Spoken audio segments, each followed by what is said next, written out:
Councils are frustrated that a loophole in the current Litter Act is allowing more illegal dumpers to get away with it. And the agency Keep New Zealand Beautiful is warning that with rubbish disposal costs set to rise, the problem is likely to get worse. Ruth Hill reports. The Cardrona River near Wanaka has graced thousands of postcards and cake tin lids over the years. But what the pictures don't show you are the piles of stinking garbage hidden behind the lupins and bush.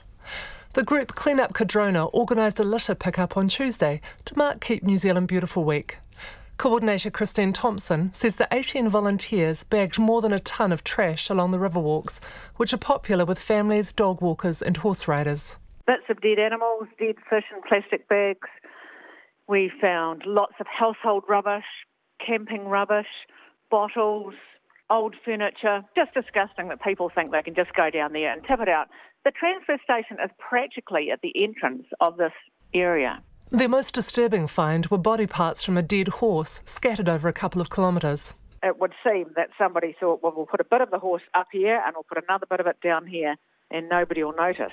The day after the clean-up, Mrs Thompson was riding her horse by the river when she spotted a man scraping garden waste out of his ute parked in a byway. Because I was by myself, I didn't like to approach him, but, gave him the evil eye, but he didn't seem to feel too guilty. In fact, he gave me a wee wave as he left. If we don't try and stop people from doing it, the whole place is just going to turn into one giant tip site. I'm pretty angry about it, actually.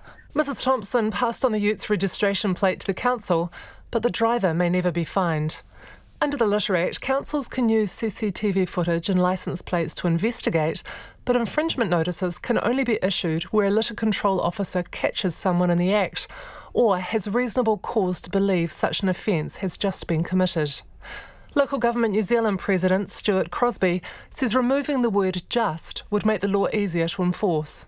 You have to be Johnny on the spot, and of course it's very difficult, if not impossible, to have our bylaws officers, for example, out and about all the time looking for people that litter. Auckland Council gets over 1,000 reports of illegal dumping each month and spends almost $5 million a year dealing with litter.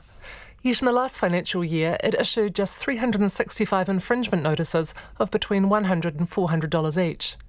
Senior Waste Enforcement Advisor Jan Eckersley says her team uses licence plates to track down vehicle owners, but it's tricky if the owner claims not to know who was using the vehicle at the time.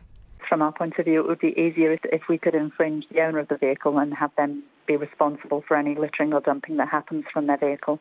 But we're not allowed to do it that way. The Act doesn't give us that power. Keep New Zealand Beautiful Chief Executive Heather Saunderson says most councils don't bother enforcing the Litter Act because it's too hard. She says CCTV cameras are usually only useful as a deterrent, and a limited one at that. Typically, offenders, once they find out that an area has CCTV, they just move on to the next spot that doesn't have CCTV. Mrs Saunderson warns the problem is likely to get worse, with the government's waste levy rising from $10 to $60 a tonne over the next 4 years. Most people that illegally dump are doing it because of cost, and it's much easier for them to pull off to the side of the road and dispose of it irresponsibly. So if that cost rises, I anticipate that illegal dumping will rise as well. Heather Saunderson suggests there should be a lower evidential threshold for infringements, with a warning fine for a first offence followed by a fine. But she says education is the most effective strategy, and Keep New Zealand Beautiful won't be able to do much of that this year as it's received no government funding. The Ministry for the Environment says it's in the early stages of reviewing waste legislation, including the Waste Minimisation and Litter Act, but the scope has yet to be finalised. It expects consultation will begin next year. For Checkpoint, Ruth Hill.